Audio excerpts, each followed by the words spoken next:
Welcome back to News Channel 8. We have been following two accidents on the Howard Franklin Bridge. Both are off to the shoulder, but we are seeing a little bit of slowing now. Let's pull out the camera. You can see what I'm talking about. These are southbound, folks, and you can see it's off to the side, but we really got some slow and go traffic now coming away from Tampa, heading out towards the hump. Let's take a look at another shot here. This is actually 275 right around Martin Luther King, and we can see where traffic is building southbound in this location. Nice view of the sun coming up in the distance. Let's hop over now and take a look at a problem spot out here, Dale Mabry. It looks like we've got a collision. This is new on the list happening right now, tying up some lanes right here at Lutz Lake Fern Road. And as we back up, quick reminder, SIG alert still in effect. Westbound lanes still completely blocked here right at Foggy Ridge Parkway in the Land O'Lakes area. So what you'll need to do is take an alternate because it's getting heavy out there westbound. Oak Grove will take you to County Line Road, and then you can take Livingston back up to Highway 54 in the area. If you've got friends coming in from Sumter County,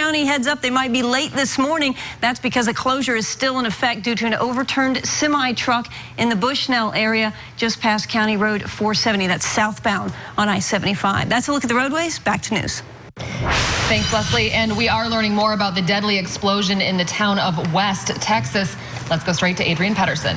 Natalie, throughout the morning, we've been hearing just how scary the situation is for the people of West Texas. Now we're hearing messages of hope. I just got some new sound from NBC. Listen to this. We all in West love each other, and we all know each other. That's the great thing about West, and that's what West is a loving community. And this right here will bring us closer together, and you just see the love, and you hurt for everybody. It's a small town. I was reading everyone in that town knows someone who has been affected by this. I also just saw a man opened up his shop as a shelter. A lot of stories like that, Natalie, coming out this morning out of Texas. Thanks, Adrienne. And now to a story that's all new this morning. An effort is underway to drive down the number of people killed and injured in work zones. Each week, an average of 8 people die in work zone crashes across the country. And the CDC ranks Florida among the 3 most dangerous states. News Channel 8's Melissa Beckman is live at a road project off of I-275 to explain. Melissa? Natalie, each year dozens of people die in work zones like this across the state, and thousands more are injured. That's why this week drivers are getting an extra warning to slow down and pay attention. It's a dangerous job, and it's up to you to help protect the workers improving your roads, like this crew on the Crosstown Expressway. All we want people to do is slow down, don't text on the road, especially in construction zones, because we have workers out there that are behind barrier walls. Sometimes they're not. The majority of people who die or are injured in work zone crashes aren't road workers. 4 out of 5 victims are actually drivers or passengers. When lanes are shifting and there's a lot of changes that you're not used to, there's a lot of work out there going on. We need people to pay attention. Right now, it's Work Zone Awareness Week, a nationwide attempt to get drivers focused on safety. The Florida Department of Transportation says our work zones are among the most dangerous. In 2006, there were 118 fatal crashes. By 2011, that number dropped to 65. Well, our numbers are going down, so that's a positive fact. Of course, they're still not where we want them to be. And that's where you come in. Transportation authorities say always expect the unexpected. So you and the men in these neon vests all make it home safe tonight. And workers were out here at this project on Lois Avenue and Interstate 275 all night. They just left about 15 minutes ago. And there are also ongoing projects throughout the Bay Area, including Interstate 75. There's a project on the Crosstown right now, and a huge widening project is about to start on the Veterans. And drivers who don't listen to this week's warning and are caught speeding through work zones like this should expect to pay for it in the form of enhanced penalties. Natalie? All right, thanks, Melissa. The U.S. Department of Transportation reports the majority of work zone crashes happen when drivers run into other vehicles, highway equipment, or safety barriers. Carnival Cruise Lines plans to spend millions and millions of dollars on a makeover of sorts. It will spend $300 million to improve its ability to respond in case of emergencies. That includes enhancing emergency power capabilities and introducing new fire safety technology. The changes come after Carnival's Triumph suffered a fire in February, stranding the ship for days in the Gulf. Here's one snake that did not make it on the plane. Over the weekend, Lieutenant Natalie Brown of Tampa Fire Rescue got a call for a snake hanging around the cell phone waiting lot.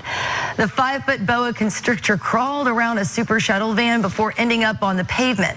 Lieutenant Brown recognized the snake was not venomous and picked it up with her bare hands, brave lady, and then she threw it in a pillowcase.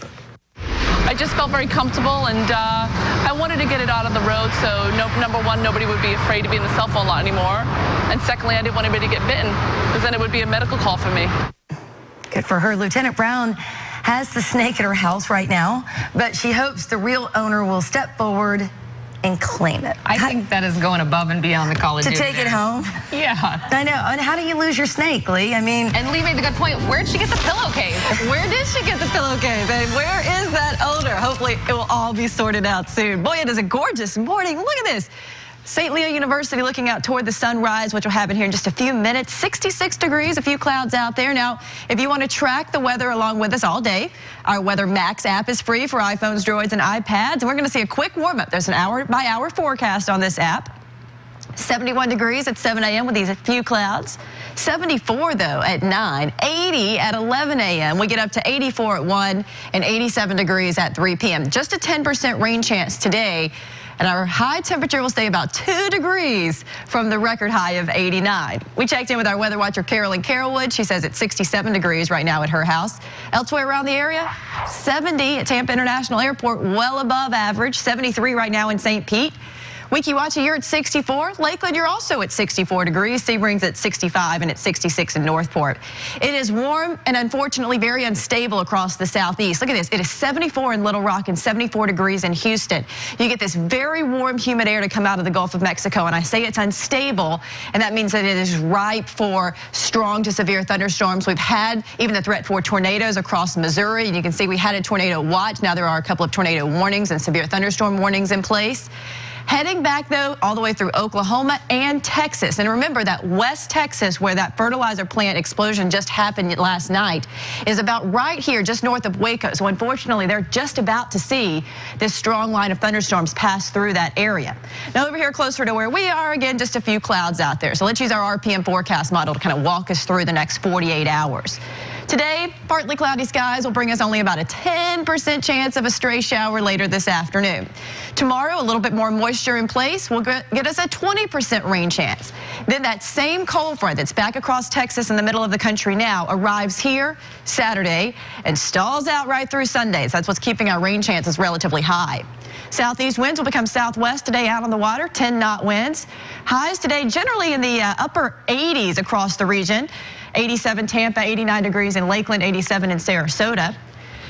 Once that front gets here, again, some scattered showers at a 40% chance for Saturday and Sunday. And then because the front never sweeps on through, we don't get any cooler. We're still in the mid-80s next week. But unfortunately, again, we're watching that strong line of thunderstorms right headed toward the West Texas area where that plant kind of cleanup is still going on. Wow. All right. Thanks so much, Lee.